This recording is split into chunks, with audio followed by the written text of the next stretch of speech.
Okay, go ahead, Jen. Hi, I called today Friday Junior, so happy Friday Junior. Today we are going to go over, like Matthew said, the graduate subsidized health insurance program, but we'll also touch on departments that actually pay for their, nowadays it's mainly just graduate fellows that pay for their students' insurance directly.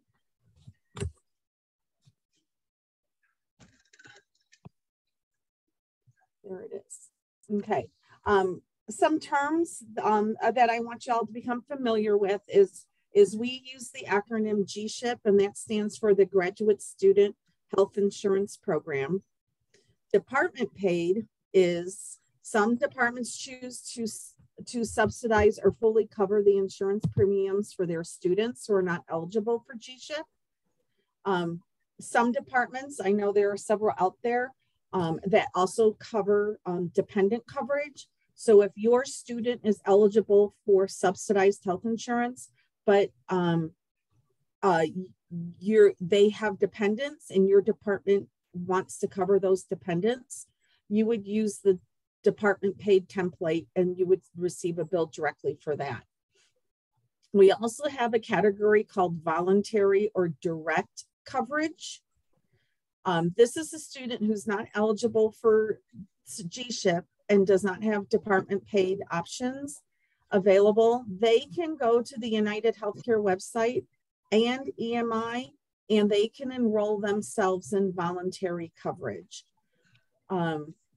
They must enroll during open enrollment, and they have to be enrolled in a minimum of 3 credit hours to be eligible for health insurance and vision and dental.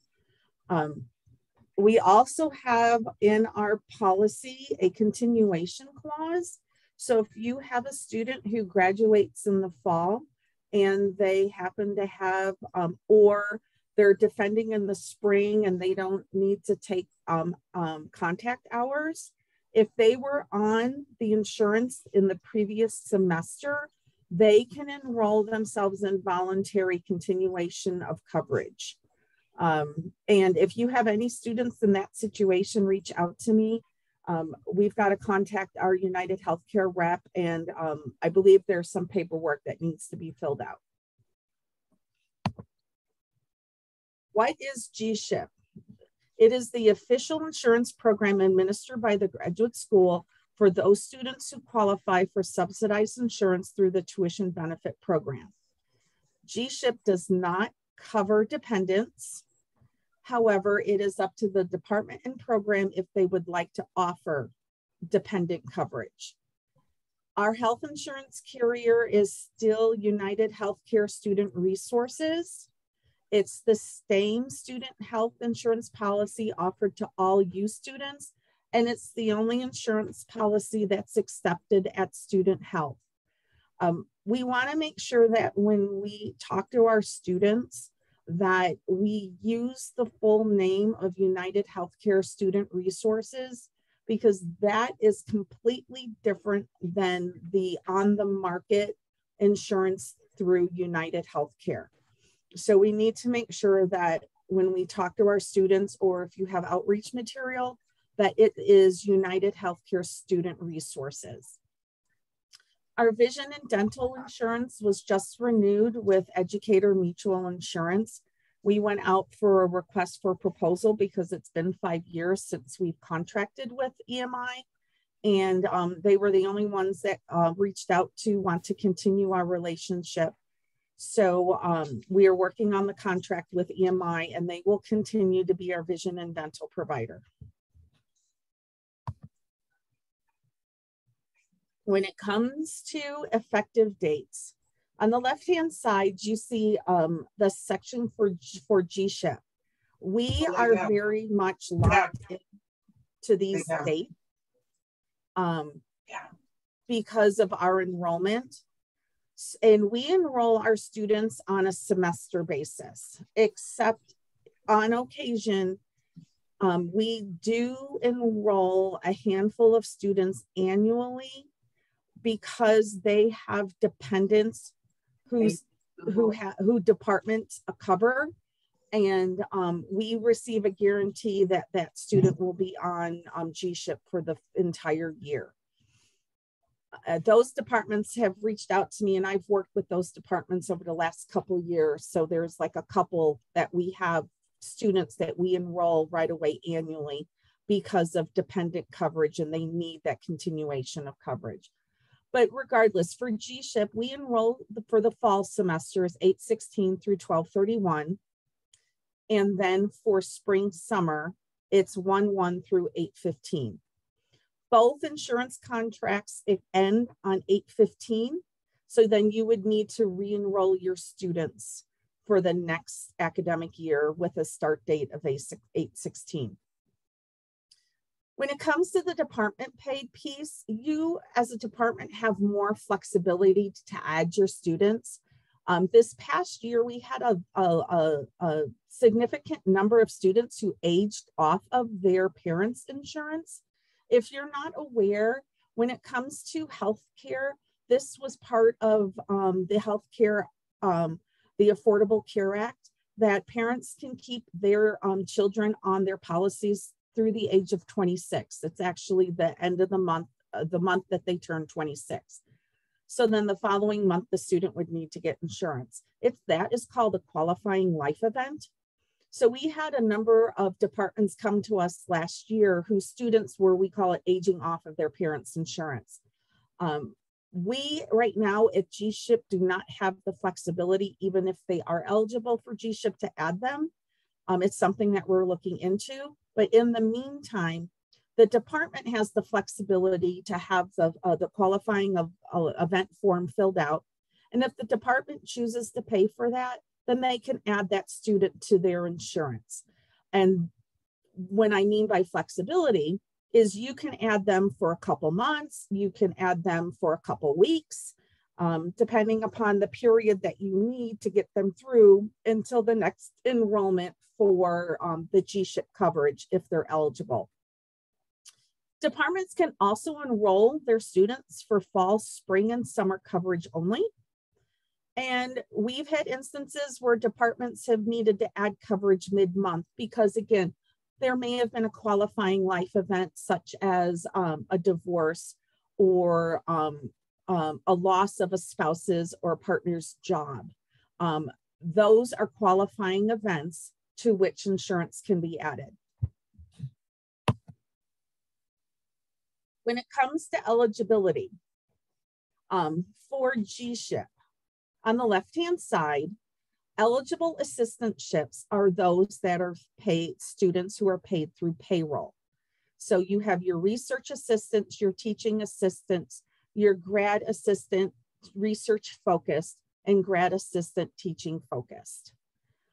Most importantly is the student has to be 100% tuition benefit eligible to be eligible for GSHIP. Students that are, or assistants that are not eligible are your graduate fellows.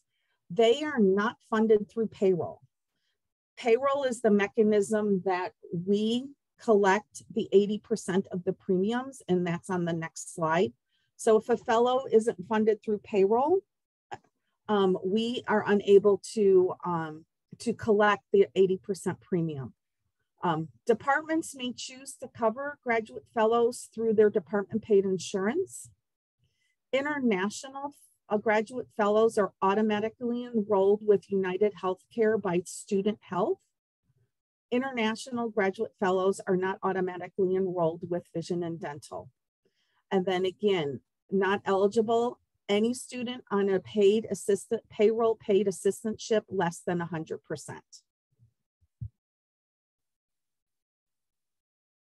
How GSHIP is funded. This is the reason why students need to be on payroll. There is an employer deduction of 80% of the insurance premiums. The GSHIP deduction will always be charged to the chart field, a benefit account that the student is paid from. So we need to make sure that fund types are correct when setting up payroll. For example, I'm going to skip down. Researchers must be paid from a grant a 5,000 fund that has a benefit allotment for each student researcher. The graduate school collects an employer payroll deduction each fall and spring from the TA benefit pool. That means that the TAs are paid from a 1001 fund. An RA benefit allotment, again, the RAs are paid from a 5,000 fund, or GT activities. GTs and GRs should only be added to GSHIP if there are funds available at the department level to cover the 80% premium cost. The reason why this is 9 times out of 10, GRs are paid from something other than a 1001 fund. And there is no TA benefit or GR benefit pool that will then offset that expense. So for GRs, it is a true cost to that particular activity. And so we need to ensure, or you need to ensure, that there are funds that cover the 80% of the premium charged to the chart fields benefit, which is 5,800, I believe, account. This is billed on top of student pay as a benefit. It's not a deduction from their paycheck. So this payroll deduction would be just like if you were reviewing your taxes and benefits when you're looking at your payroll section. This is, or your payroll reports, this is just like a benefit. TAs are automatically reimbursed by the Vice President's office as long as they are paid from 1001 funds. And again, we can't stress this enough, that if you have an RA, they need to be paid from a 5,000 fund. The second piece of the billing of how we fund GSHIP is a student fee. Students are responsible for 20% of the cost. So we bill this through income accounting. The fee usually goes on after the tuition benefit portal closes for the semester. And you will, if you haven't already, you will notice that there is a difference between the fall and the spring fee. And that's because the spring fee is larger because it includes summer coverage.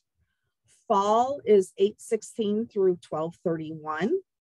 When we enroll students for spring GSHIP, that period is January 1st through August 15th. So those fees are a little bit larger. Now, as a department or a program, you may choose to cover that student's 20%. And if you do, you would then put in a scholarship to cover that amount. How do you enroll students in GSHIP? The department indicates if the student has elected GSHIP through the tuition benefit portal. We enroll students with United Healthcare on a weekly basis up to the close of the tuition benefit portal. In order for us to enroll a student, the student must have signed their offer and be registered for 9 credit hours to be enrolled. If the student has accepted their offer but has not registered, we can't enroll them because technically they're not eligible for tuition benefit because they're not enrolled in the minimum required credit hours, which is 9. But once they've enrolled, we now have a process where we weekly enroll our students. For those of you that have been here a while, several years ago, we would usually wait until the close of the portal and then upload everybody. But as we've refined our process here at the graduate school, and we've also heard and recognized the fact that students sometimes can't wait because they have continuation of coverage needs, we've worked out a process to be able to expedite that enrollment. So the emails that you needed to send, like we have an emergency, the student has to be enrolled. We will probably have already enrolled that student or planning on enrolling that student that week by the time you know about the emergency and then you contact us. So hopefully that's helped out and created less stress for the students. The big thing we need to ask is please receive verification from the student that he or she wants GSHIP, because the students are going to be assessed a fee. And in the past, there wasn't that much transparency. The student would just sign up for the insurance thinking it was no big deal, that they wouldn't be assessed a fee. And then we would be getting emails and phone calls saying, well, I don't want to pay for this. And we really didn't have any documentation at our level or even at the department saying the student did want insurance. So now we specifically ask that when the departments have their forms that they fill out, or when they send to their student their offer and acceptance, that there's an area that talks about the insurance, because then we have the documentation that states that you accepted, that you wanted insurance, that's why you enrolled.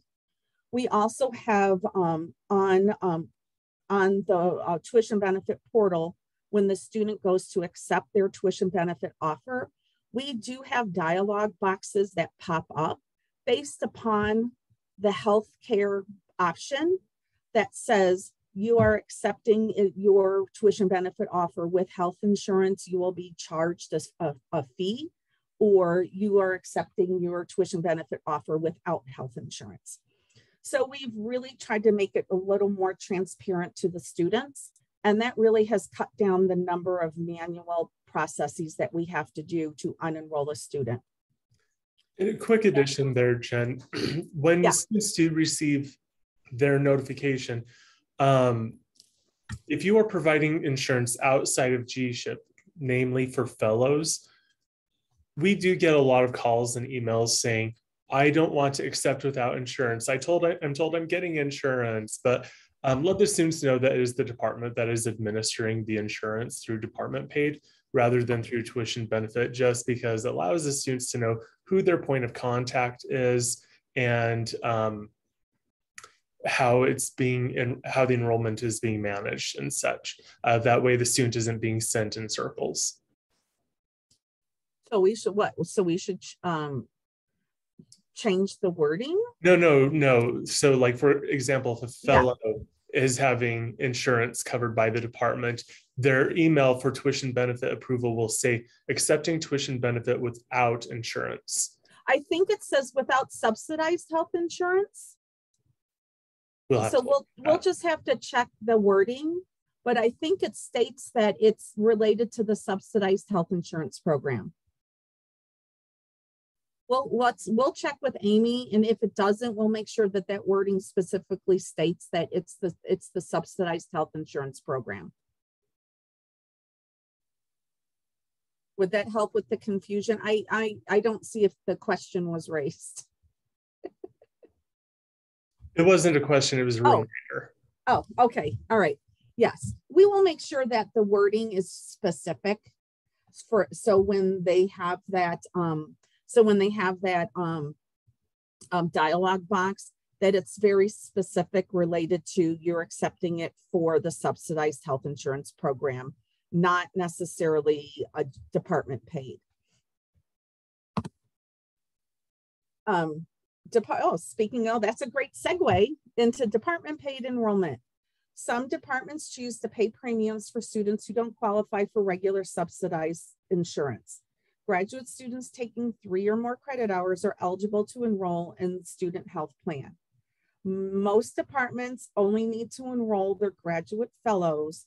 A couple years ago, the subsidized health insurance plan opened up to include all students on payroll assistantships.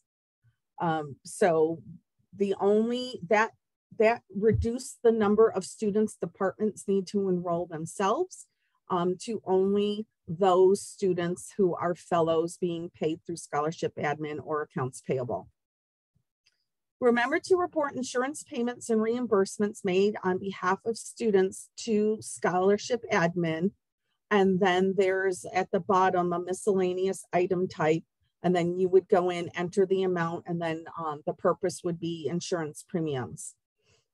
All coverage automatically terminates each year as of August 15th. Students must be re-enrolled each fall for their coverage to continue.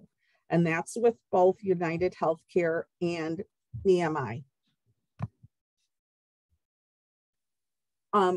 We are delayed in receiving our department paid templates. We are waiting for our contracts to be signed with both United Healthcare and EMI. But when that happens, we will be providing you with a department enrollment spreadsheet for United Healthcare. And or you would enroll your students with EMI via their online portal. If your department is offering insurance for the first time, please contact us at tuitionbenefits@gradschool.utah.edu so we can ensure that your department has an insurance location number with both our vendors. And also with EMI, so we can reach out to our EMI team to grant you access to their EMI online portal. Be sure to use the correct insurance location code. Insurance location codes are the same for United Healthcare and EMI. For example, the subsidized health insurance program has a location code of 1. Students that the graduate school enrolls because of it's a part of their graduate school scholarship or fellowship, we also have a location code 17. And for those students who are on our NSF GRFP who elect insurance, we enroll those students under insurance location code 53. So that's just an example of what the insurance location codes are. Last year, we did not do this for some reason, but this year we're going to go back to having EMI. It'll be a virtual session. Prior to COVID, we would have this in person, but we are going to have EMI portal training in August. And I'm working with our EMI team to set up a couple dates. So we will send that out to the department department insurance listserv with those dates and registration.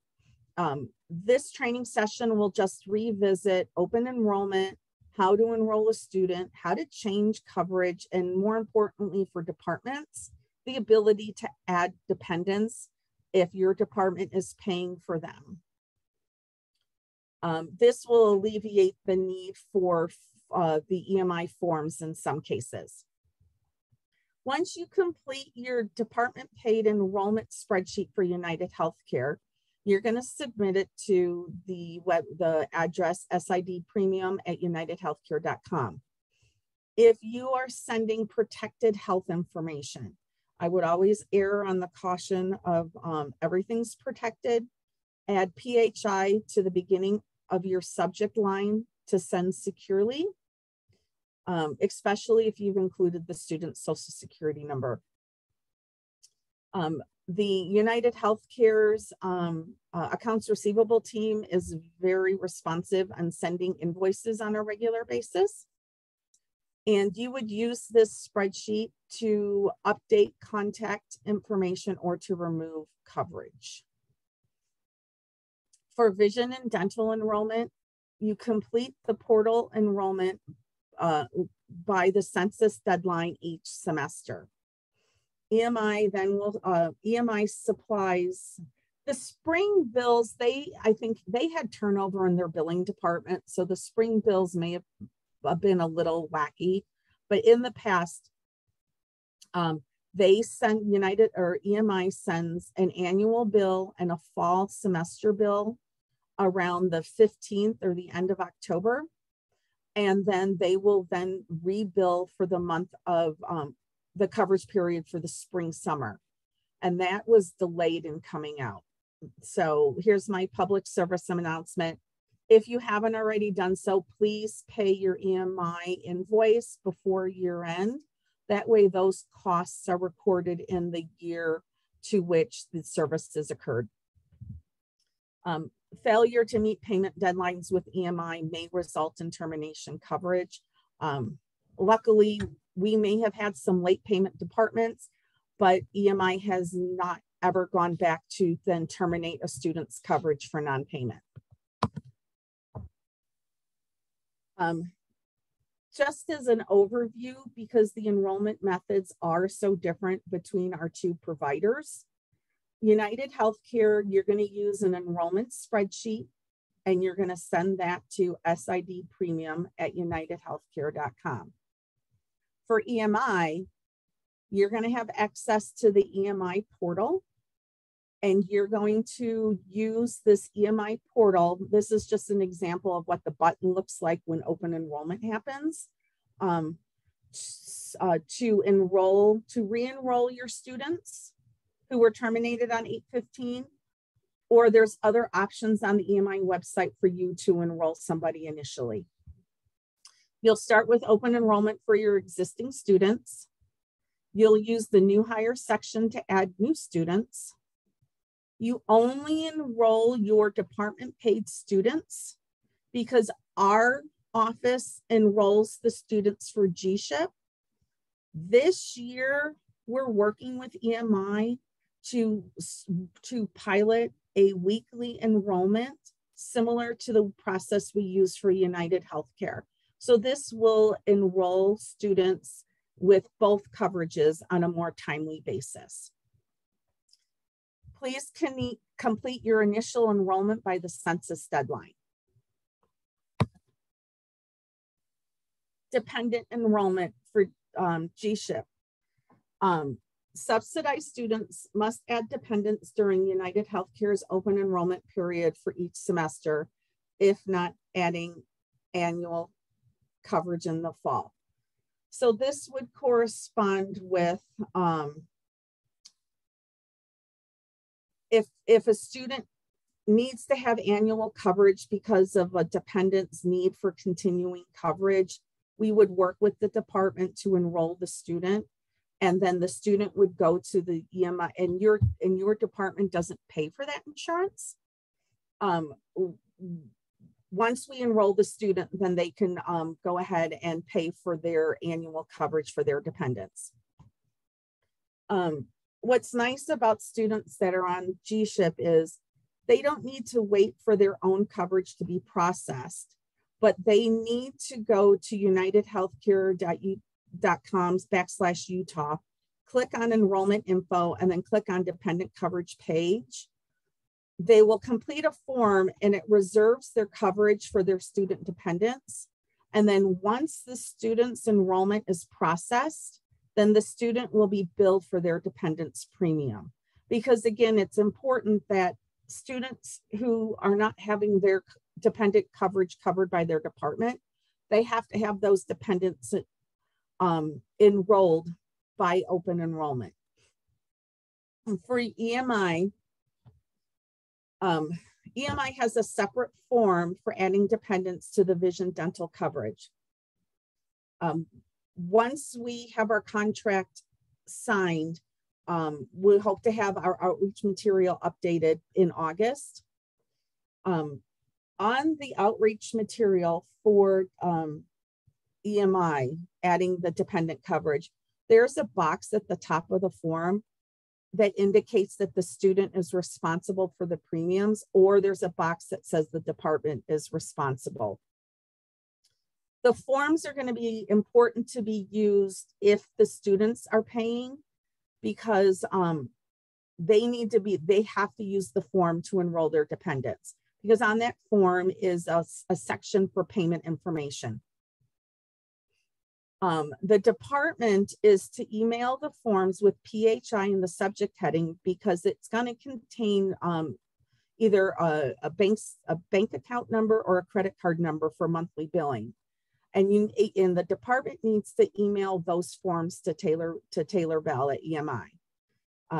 We no longer collect those forms and mail them in. We did that when we first started with EMI, but the last couple years we've been asking the departments to mail in their student paid forms. So again, this whole slide covers the student is paying for the coverage, not the department. So students need to go on to the United Healthcare website and enroll their students or enroll their dependents. And then with EMI, there's a form that's filled out that the department will hand to the student. the student will complete, hand back to the department, and then the department will then send it to Taylor. When it comes to dependent enrollment for GSHIP students and the department is paying, the department will add the dependents using the department enrollment spreadsheet. If your student is eligible for GSHIP, you should still use your department enrollment spreadsheet since your department is paying for the dependents premium. So when you enroll dependents, you have to enter the student and you know they're on GSHIP, that location will be 1. And then the subsequent dependents will have your insurance location on them. Last year, we had some confusion where we had students who were eligible for GSHIP and they were enrolled in location 1.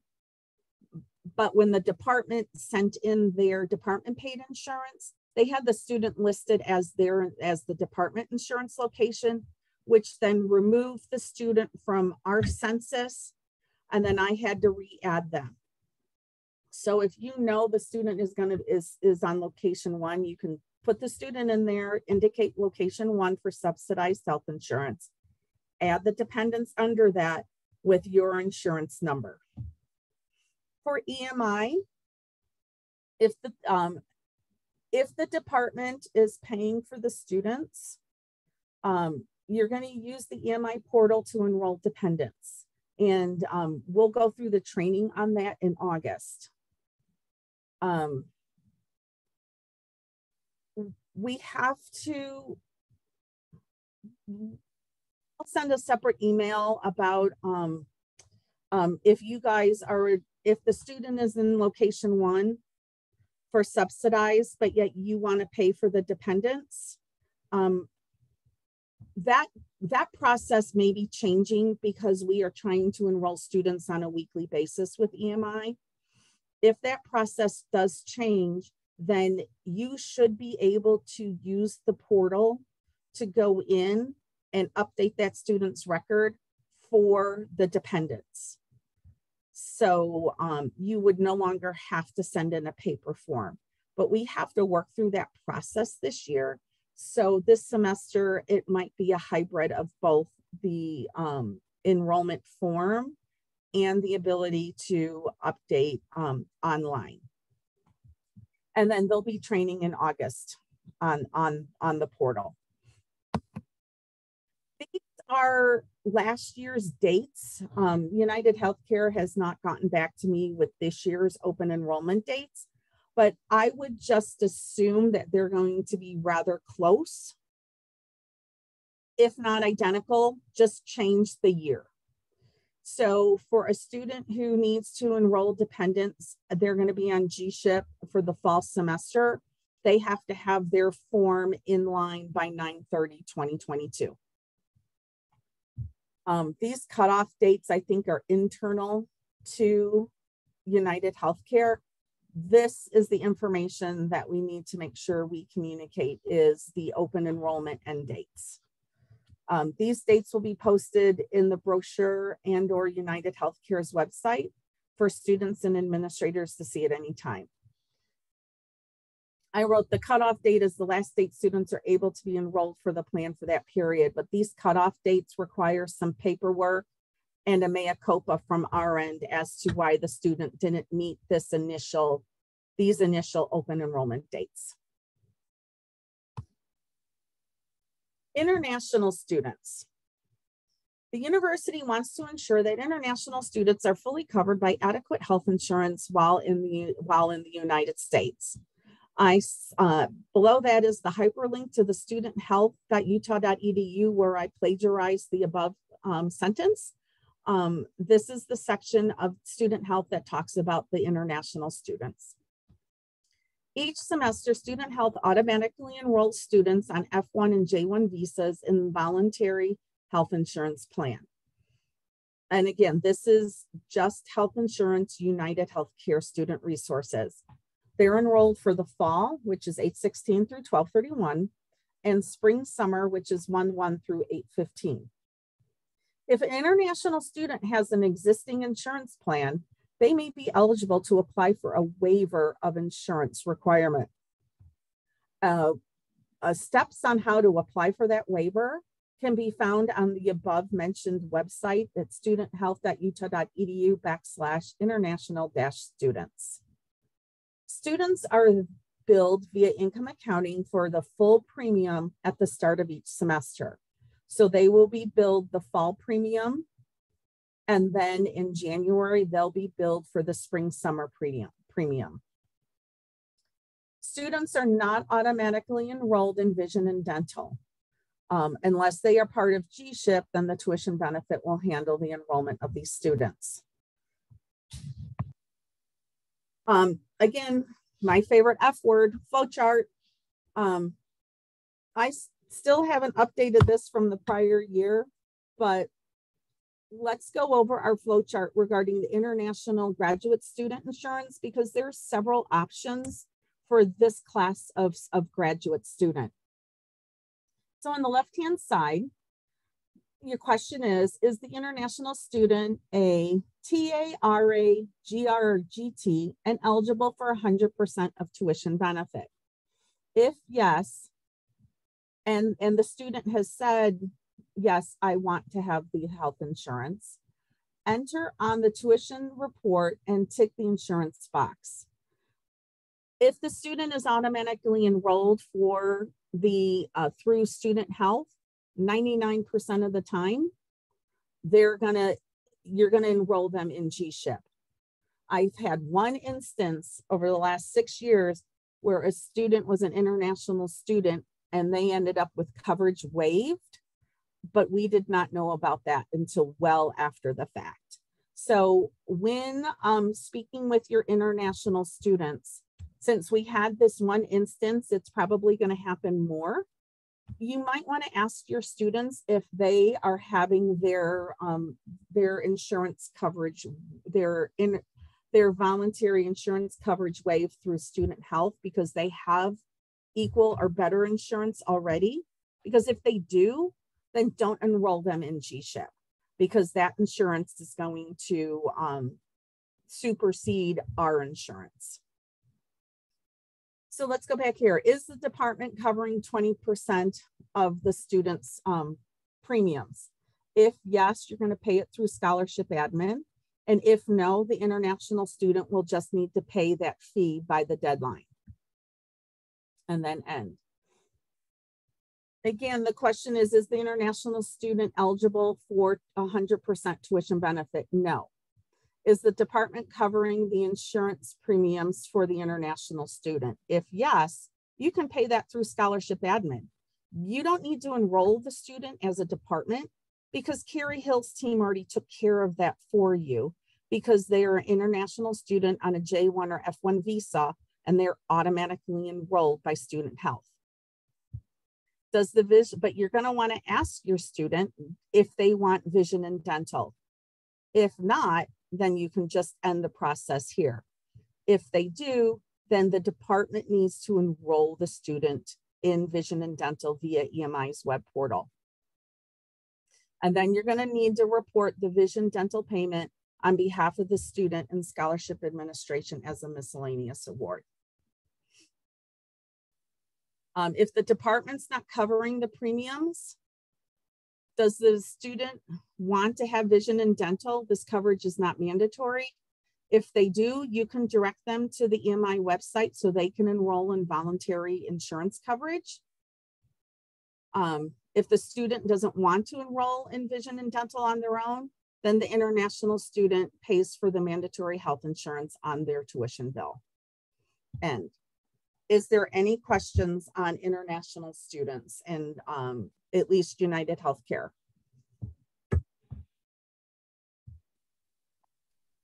Yeah, Jennifer, I've got one. Hi. What if you have an international student that was on GSHIP? Yep. And then comes off GSHIP and goes on to, I don't know, department paid? Then I would have to enroll them again? No. They lose their automatic enrollment, or? Well, no, if they're an international student, Carrie Hill's team's going to automatically enroll them because they're on an F1 or J1 visa. So the question here is the international student eligible for tuition benefit? If the answer is no, then you would No, I mean, like the first semester, I have students that the one semester in the fall, they're come in, they're on GSHIP, they're covered. Then in the spring, they've got money from their home country. They want to cover all their costs, and so they come off GSHIP. So I'm not sure whether I'm like, do I enroll them on my department list? no, you Or are wouldn't, they because still listed through as an international student through? they're still listed as an international student, and Carrie Hill would be enrolling them. You would need to enroll, if your department still wants to offer them vision and dental and pay for that, you would need to enroll them for vision and dental. Otherwise, you would need to direct the students for the vision and dental voluntary enrollment. But the healthcare, Carrie Hill will enroll them directly. So if they're on tuition benefit and they're getting GSHIP, they're still, you don't actually enroll them, they just stay as they are through. No, we in this office will enroll them on insurance location 40, location 1, and then I have to ask for that coverage to be removed, because it is that's what I'm wondering about. If it's removed from the from the automatic, and it's on your location, then the next semester I'd have to move them to my location, right? No, if I pay for them? No, because are you paying for them? Well, they come off. They've been on GSHIP and they're on tuition benefit in the fall, and then on the spring, they use their own funds to cover tuition and insurance. Okay, so if the student is private paying because they receive funds from their country, Carrie Hill will still enroll that student with an effective date of 1/1 through 8/16, because they're an international student. Because as I said, when we enroll our students, it's semester coverage only. So I'm going to enroll the student for 8/16 through 12/31. Yeah. Carrie Hill then will get a download of all their international students for the spring semester on J1 and F1 visas. And then she's going to then enroll them for 1/1 through 8/15. So then they will then also then have the international health insurance fee tacked onto their tuition statement. And at that point, the student then would use their funds to pay that bill. All right. So I don't have to really do anything for them. But unless we're covering it. Yeah. But I would direct them to, because they're going to be enrolled in vision and dental. Okay. We're going to terminate that coverage effective 12/31 because they're not eligible for subsidized health insurance. Okay. Yeah, I'm always confused about international on that. Yeah. I have so many that are coming and going on and off. Yeah. Okay. And that's why we've got another slide coming up. We realize that there are a number of students that are on for a semester, off for a semester, on for a semester, off for a semester. With at least probably with both plans, but I just looked at this for vision and dental. If there's considered a break in service, which is where they go a semester without coverage, prior to this year's contract, the student's waiting periods basically reset. So for a nominal fee, and we'll have outreach material on this, we want to let our students know, and then in your case, your international students, for a very nominal fee for a monthly payment, they can go ahead and enroll in voluntary vision and dental coverage. It's the same coverage as if they were part of the subsidized health insurance or enrolled through the department.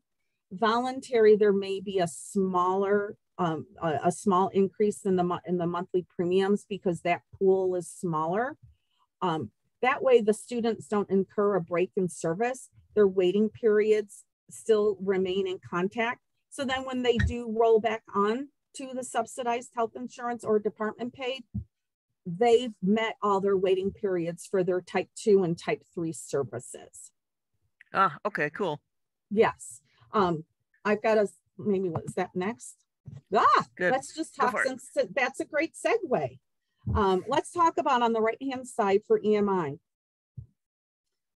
Like I've said, we went out and renegotiated our contract for vision and dental provider. EMI was the only one to come back and provide us with a bid. And we accepted it. We're working out some kinks. We have yet to sign it.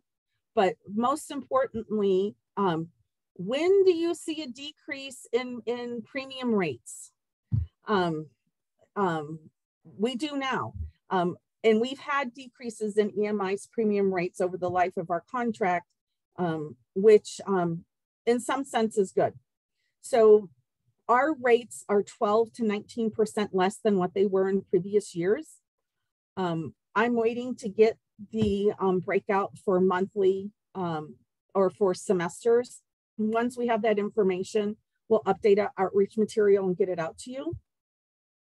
But what I was just talking about on the previous slide is when we were renewing our contract, we realized that when a student was on a program, on the plan for one semester, and then was off and not enrolled for another semester, they incurred what's called a break in coverage. We worked with our EMI contacts and our insurance brokers to request that EMI is allowing us that they will allow the waiting periods to be waived as long as there's no more than one semester break in coverage. What that means is, in the example that we were just going through, the student was enrolled in GSHIP in the fall.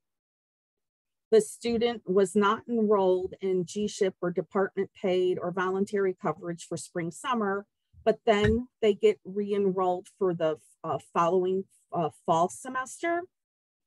Those waiting periods are not going to be reset. So they'll take into account the number of months the student was on the insurance in the fall.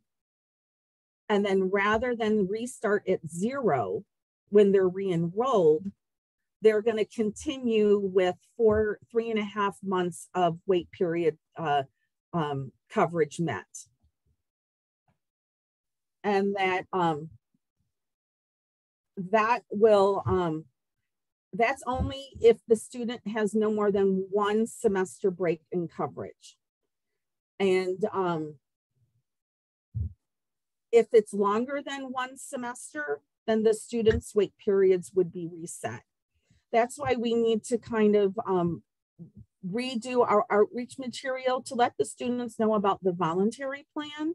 So if they're not eligible for GSHIP and they have no other funding source through a department to cover for a nominal amount, monthly amount, they can enroll in the voluntary plan that keeps their wait periods going. And when they're back on a subsidized plan, then if they need to have type 2 or type 3 services, their wait period has been fulfilled, and then they can receive those services. On the left-hand side with United Healthcare, again, we're still waiting on the contract. The last I heard, the contract was up at the state of Utah Insurance Division for review. We have a tentative annual rate of $22,471. That is higher than last year, but I wanted to point out that the insurance team really worked hard on a couple major changes. The first change is the prescription reimbursement increased to 90%. Before it was 50-50. So this will help our students immensely, where the plan will now reimburse the student at 90%. But it's going to be the same as it was before, where the student would need to pay for the money up, pay for the prescription up front. The team worked with United Healthcare to remove barriers to submit prescription receipts on a timely basis, which will then allow for reimbursement on a much more timely basis for our students. So they are not going to, we're hoping the way the process has been redesigned, so they won't be out of out-of-pocket money for 30, 60, 90 days, that hopefully removing barriers on submitting prescription receipts will allow a much timely processing of payments. The other change to the United Healthcare is we've now allowed, it's now going to allow it's now going to allow domestic partnerships effective 8/16. There are also some other changes which we'll be communicating in outreach material once the contract is finalized, but I wanted to point out some of the major changes. You know, we heard the departments, we've listened to the students, and that increasing the prescription reimbursement was one of the top criteria on the insurance team. When it comes to reconciling, we have two vendors. From the GSHIP standpoint, once we get all the information from the tuition benefit portal, we download all that information into a database. We then request an invoice from United Healthcare. We review the data and we make any necessary changes. So that way United Healthcare and the tuition benefit portal mirror each other. With EMI, we receive a census from EMI. We also receive a census that we send out to the departments for you to review to ensure that you have the correct number of students on your department paid insurance, and that for you to look to make sure all your dependents are enrolled. And as you review those, enrollment changes and reconciliations via the portal need to be done by October 1st. So EMI's billing department can create the fall bill and an annualized bill. In the spring semester, again, United Health or EMI will send us a census. You need to review that census to ensure its accuracy for both the students that you're paying for and the dependents that you're either paying for. And then any changes need to be done via the portal by March 1st, and that should say 2023. Billing. EMI's or United Healthcare's billing is really straightforward. When you go in and you add enrollment via the department paid or via your department paid spreadsheet, the accounts receivables team usually very responsive on sending out an invoice within sometimes days, if not 1 week. You can also request an invoice at any time during the semester. For EMI, their billing is a little bit different. They bill twice during the year. In the fall, they will create a fall semester invoice, and then they will also create an annual invoice. If you are 99.999% sure you are not going to have any changes to your EMI census, go ahead and pay the annual bill. But if there is a 0.01% chance that you might be making changes come December 31st or January 1st, pay this fall semester, because reconciling in the spring is going to be so much easier, because then in the spring, you'll be billed for those changes. And it's just, it creates less headache to reconcile an annual bill because somebody left the university at 12/31 or you needed to add somebody on 1/1. It's just easier if you have a chance that your census is going to change with EMI, just pay the semester bills. And as a reminder, if you haven't already paid your spring semester EMI bill, please do so by June 30th. When it comes to the dependent coverage, it's much easier with United Healthcare because their business model is student insurance. The graduate school does not pay for dependent coverage. Dependent coverage can be enrolled by the department. The dependent coverage can be directly paid by the department. And then students can directly enroll their dependents via the United Healthcare Student Resource website if they are paying for their coverage themselves. This way is very nice because you can have the GSHIP student come to insurance location 1 and you can pay directly the dependent coverage. EMI, on the other hand, again, we don't pay for dependent coverage.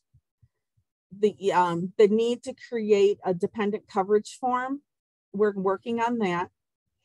But the difference between United Healthcare and EMI dependent coverage is dependent coverage will follow the student. So if you're paying dependent coverage for a student who is on subsidized health insurance, our team receives the costs of the dependent's insurance on our bill.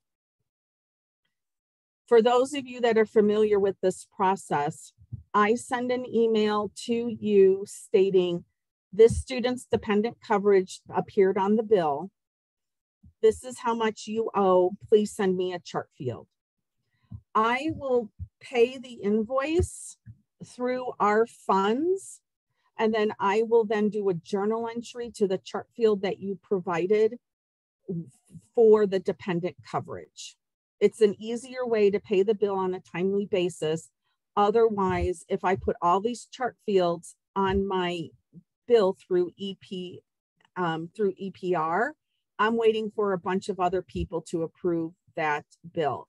I know that there's some departments who have that issue, who have students who are on multiple grants and waiting for people to approve the EPR or deny it because they don't know what it is. So the best way for us to pay our bill, meaning location 1, on a timely basis is we will pay for the entire bill, but we are going to charge back to the department the dependent insurance costs. And this process hasn't changed since the inception of EMI. For those of you not familiar, this is what the EMI portal will look like. You're going to get a login page. You'll have a username and a password, and then you'll be able to either access My EMI Health, which is where you'll do enrollment and changes to students' contact information. And in this section, this is where you'll access your bills once they're ready. This is what the billing portal looks like. You're going to see your bills posted. And when you pay your bill, you can click upload a document and then upload the bill that you paid, especially if you've made changes to the bill. You're going to want to send that bill to EMI so they can use that as a reconciliation point. In the fall, there'll be 2 invoice numbers. You're going to want to look for one that says fall and annual. And then, like I said, if you make changes to your invoice, you should upload the revised invoice into the billing portal. So you would press the upload document. When you go to pay your United Healthcare and EMI bills, please use student and education payments because you are paying something for a student. I still see direct payment for invoices less than $10,000, miscellaneous, etc. You should be using student and education payments. Your vendor numbers are listed here. Right now, luckily, I think there's only 1 for each. Prior years, there were 2 EMIs, but right now we've worked with our AP team and with EMI, and this is the vendor number for EMI Health. And when you pay the bill, right now the account code is 65810 for student insurance. Payments made on behalf of a student should be recorded in scholarship admin. It'll be the miscellaneous item type. You can report your health, vision, and dental all in one total. If paying semester invoices, report fall, this should say 22, and spring 23 amounts in their appropriate columns. If paying the annual invoice, report the amount in the semester the bill was paid. So scholarship admin, awards to students, miscellaneous awards, other, health, vision, dental for the purpose of, and then enter the amounts. Are there any questions? Is everybody awake or did I put them all to sleep? Go ahead and use your raise hand feature, or you can type your question into the chat box and we will go from there. Oh, look, I think, oh, Heather has a question. Hello. Hi. Just wanted to make sure I understood that last slide. We only have to enter it into scholarship admin if we're paying it directly from our department, correct? Yeah, okay. Because you're providing a student support, and student support goes against the cost of attendance. So Yeah. if you're paying the students 20%, yeah, that already is in scholarship admin because you've had to enter the scholarship to cover that. sure. If you're doing department paid insurance and covering the students' premiums that way, then you will need to go into scholarship admin for each student that you're covering and enter in those amounts.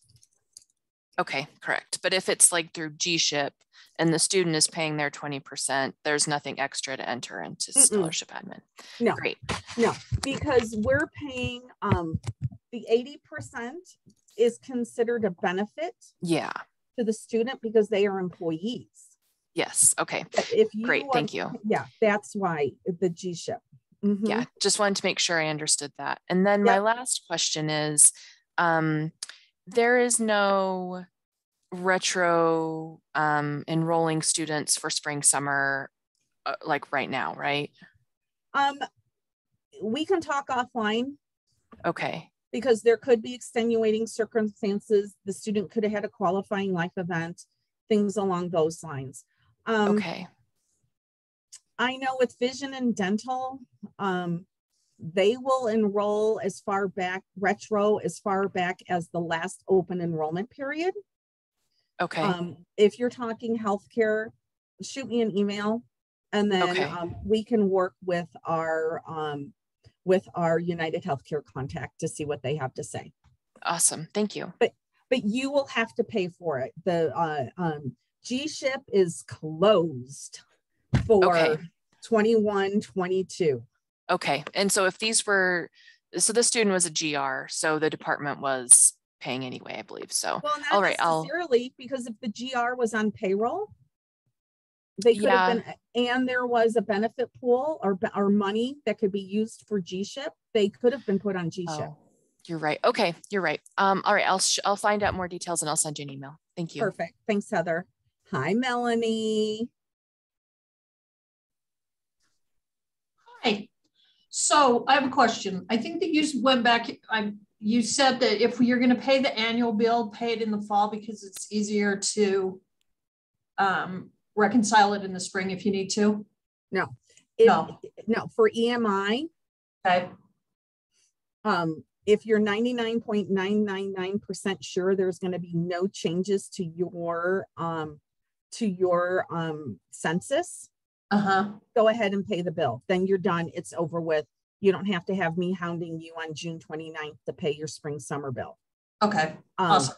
If there is a chance that there is going to be a change to your census, I would pay the fall invoice, and then I would wait for the spring invoice to be processed. Okay. Awesome. Thanks. Hi, Shannon. Hello there. Let me just start my video here. So I have a student who is right now on a graduate fellowship through September. She then is coming off and we have to put her on payroll October 1. I'm just trying to figure out how to handle the insurance. I'm leaning towards just submitting voluntary for fall because I think the turnaround would just be too tight. Is that correct? Well, yes, because we wouldn't be able to charge. Is she going to be a GR or an RA? An RA. Well, most likely. You're going to need to do department paid insurance. And this is the reason why. The student, technically 100% of her effort was not on that grant. So technically we couldn't charge 100% of the fall premium to that grant. Okay. Got it. in the spring, if the student is still funded on that grant, then they're going to be eligible, and they're eligible for 100% tuition benefit. You can enroll them in GSHIP. Okay, so I'll just do fall for both as voluntary or department paid, and then we'll sign her up for GSHIP in the spring. Okay. Yeah, because is she going to be covered on? Is she going to be covered with insurance on 8/16 through 9/30? Yes, I'm gonna, well, so that's when I would be submitting department paid, you know, on the spreadsheet. That's what I've been doing. But then she's coming off at the end of September. So she's right in the middle of all the deadlines. And well, you would still enroll her for what you could do, and we'll talk offline. You will enroll her for 8/16 through 12/31. When you get the bill, you would prorate those costs. Part of those costs would go to the fellow, and the other part of those costs should be sent to the grant. okay. As long as the grant will allow a direct charge to a 65 to 65,810 versus the benefits being up in the 50,000 series for payroll. Okay, I'll have to see. I don't know her. I'm guessing, or I'm anticipating she's going on an RA, but I may have to reach out to you. We'll see. Yeah, just reach out to me. We'll talk about it offline and the mechanics of that. Okay. And Matthew, quick question for you on the Kersey fellows. Are you submitting the insurance for those students, so we don't need to worry about it on our end? We'll cover the insurance. Yep. Okay, thank you. Of course. Other questions, concerns? Again, raise your hand and unmute yourself, or drop your question into the chat box. Or wave, because that way we know you're awake and that I didn't or you. Oh, thank you, Corey. Can I ask a question? I really have been listening, and I did miss. At what point do we have a good sense of what the premiums will be? I'd like to send contracts out to students, and I was waiting, but I think I'm just going to send the contracts anyway. Do you have a sense? Or I have marketing materials from EMI.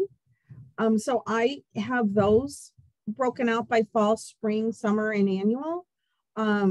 United Healthcare, the annual amount that I put there, I bet we're about 95% sure that's going to be the premium annually, Matthew. So when you send things out, I would just go, these are the tentative amounts that are subject to change. Sounds good. So I will get everybody who has department insurance, who's on our department insurance listserv, at least an annual tentative amount for United Healthcare. And then I do have the breakdowns for EMI by semester. Thank you. And then whenever anybody wants to communicate these amounts to their students, please make sure you have the asterisk that says all amounts are subject to change until final.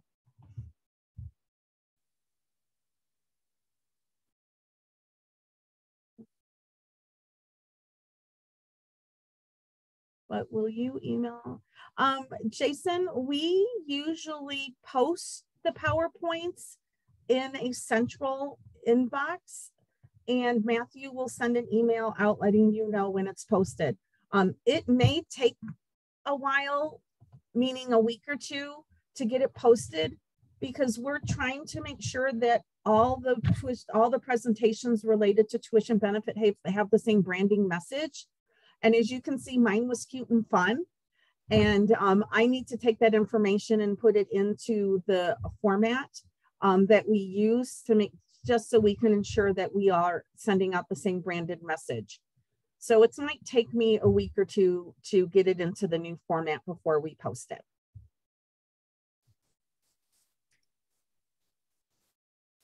You're welcome, Jason.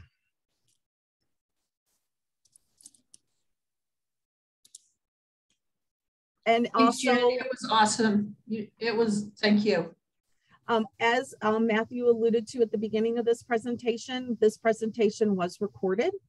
So if you're having trouble sleeping at night, you can replay this at your convenience to help put you back to sleep.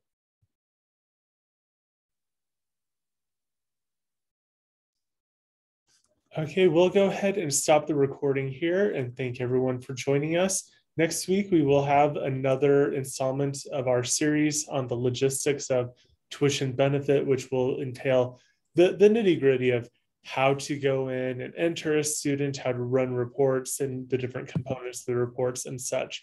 So those of you who registered will be getting reminders about that. And we will see you then. We will be getting this recording and the slides put on the coordinator resource page on our website, gradschool.utah.edu. And thank you, Corey, for putting that in the chat box, the link there to the coordinator resources.